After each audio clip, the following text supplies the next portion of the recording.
For more updates, please subscribe Dutta Media. నమస్తే welcome to Dootha media. నేను పవన్. పురాణాల ఆధ్యాత్మిక మహిమతో రూపొందించిన ఒక అద్భుత యానిమేటెడ్ చిత్రం ఇప్పుడు దేశవ్యాప్తంగా సంచలనం సృష్టిస్తుంది. ఇది కేవలం బాక్సాఫీస్ విజయం మాత్రమే కాదు, భారతీయ యానిమేషన్ చరిత్రలో ఒక కొత్త అధ్యాయం. అతి తక్కువ బడ్జెట్తో నిర్మించబడిన ఈ చిత్రం 200 కోట్ల రూపాయలకు పైగా వసూలు చేసి అందరినీ ఆశ్చర్యపరిచింది. అంతేకాకుండా అంతర్జాతీయ స్థాయిలో పేరు పొందిన ది లయన్ కింగ్ వంటి చిత్రాలకు కూడా ఈ విజయంతో సవాల్ విసిరింది. భారతీయ యానిమేషన్ ఇకపై దేశవ్యాప్తంగా పెద్ద మార్కెట్ను సృష్టించగల సామర్థ్యం కలిగి ఉందని ఈ విజయం స్పష్టమైన సందేశం ఇస్తుంది.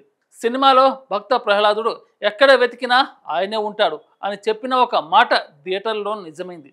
నరసింహస్వామి రూపం తెరపై వెలుగొందుతుండగా ప్రేక్షకులు తమను తాము ఆలయంలో ఉన్నట్లు భావించారు.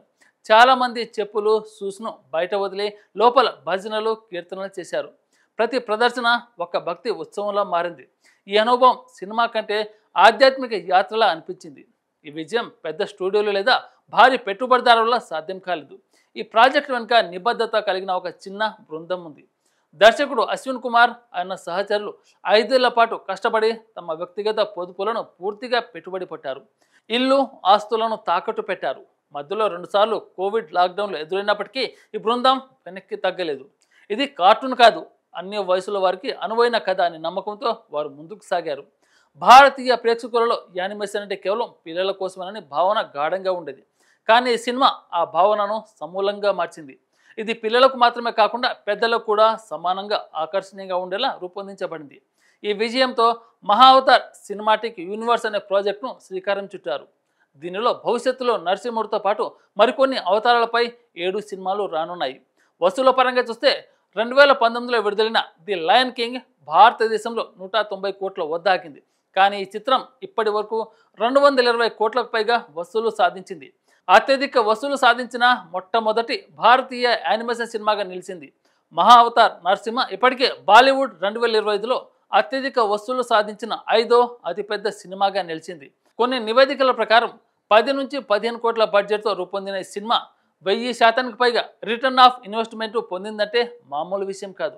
ఇంతకుముందు అత్యధిక వసూలు సాధించిన భారతీయ యానిమేటెడ్ చిత్రం హనుమాన్ 11 కోట్ల వద్ద ఉండగా ఆ రికార్డు ఇప్పుడు బహు దూరంగా వెనకబడిపోయింది. టెక్నికల్ పరంగా ది లయన్ కింగ్ భారీ బడ్జెట్ దాదాపు 2262 కోట్లతో ఆధునిక CGI ఫోటో రియలిస్టిక్ యానిమేషన్ టెక్నిక్ను ఉపయోగించి రూపొందించబడింది. అందువల్ల జంతువులు దృశ్యాలు నిజమైనట్లుగా కనిపించాయి. మహావతార్ నరసింహలో ఆ స్థాయి రియలిజం లేకపోయినా తక్కువ బడ్జెట్లో రూపొందించిన విజువల్స్ అద్భుతంగా ఉన్నాయి. ఫేషియల్ యానిమేషన్స్, భావోద్వేగ ప్రదర్శన, ఫ్రేమ్ రెండరింగ్ అన్ని ఎంతో శ్రద్ధతో రూపొందించారు. 1 సెకను యానిమేషన్ తయారీకి వారాల సమయం పట్టినప్పటికీ బృందం నాణ్యతపై రాజీ పడలేదు. సినిమా బృందం 2D, 3D 2 వర్షన్లలో విడుదల చేసి గ్రాండ్ విజువల్ అనుభవాన్ని అందించింది. ఉత్తర అమెరికా మార్కెట్లో కూడా $1 మిలియన్ పైగా వసూలు చేయడం విశేషం. విమర్శకులు కథనం, భావోద్వేగ గాఢత, సాంస్కృతిక విలువలను కలిపిన తీరును ప్రశంసించారు. క్లైమాక్స్ సన్నివేశాలు ప్రేక్షకులను ఆధ్యాత్మిక ఉత్సాహంలో ముంచెత్తాయి. ఈ విజయంతో భారతీయ యానిమేషన్ ఇండస్ట్రీకి కొత్త దారి తెరుచుకుంది. ఇప్పటి వరకు ఎక్కువగా అవుట్సోర్సింగ్ పనులు నిమగ్నమైన స్టూడియోలు ఇప్పుడు సొంత కంటెంట్ తయారీపై ఆసక్తి చూపుతున్నాయి. గేమింగ్, అడ్వర్టైజింగ్, ఎడ్యుకేషన్, ఎంటర్టైన్మెంట్ రంగాల్లో యానిమేషన్కు భారీ డిమాండ్ పెరుగుతుంది. అంతర్జాతీయ స్ట్రీమింగ్ ప్లాట్ఫామ్లో భారతీయ పురాణాలు, సంస్కృతిపై ఆధారిత యానిమేషన్ ప్రాజెక్టుగా పెట్టుబడులు పెడుతున్నాయి. భారతదేశంలో ముంబై, హైదరాబాద్ ప్రధాన యానిమేషన్ హబ్లుగా ఉన్నాయి. ముంబై టాప్ స్టూడియోలు, డిస్ట్రిబ్యూషన్ నెట్వర్క్ కలిగి ఉండగా హైదరాబాద్ గేమింగ్ మరియు 3D యానిమేషన్లో ప్రత్యేకత సాధించింది. బెంగళూరు, పూణే, చెన్నై వంటి నగరాలు కూడా ఈ రంగంలో ముందుకొస్తున్నాయి.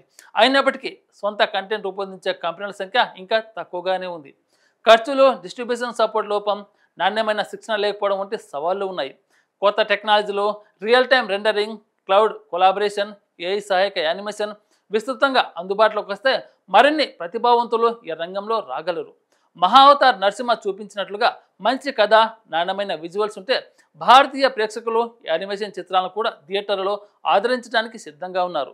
ఇకపై పురాణాలతో పాటు సైన్స్ ఫిక్షన్, డ్రామా, అడ్వెంచర్ వంటి విభిన్న కథాంశాలతో భారతీయ యానిమేషన్ ప్రపంచవ్యాప్తంగా సవాలు విసరగలదు. ఈ విజయం కేవలం ఒక ఆరంభం మాత్రమే. ముందున్న దారి మరింత గొప్పగా, ఆశాజనకంగా ఉంది. ఇలాంటి ఇంట్రెస్టింగ్ అప్డేట్ కోసం దూతా మీడియాని సబ్స్క్రైబ్ చేయండి. Thank you. For more updates, please subscribe Dutta Media.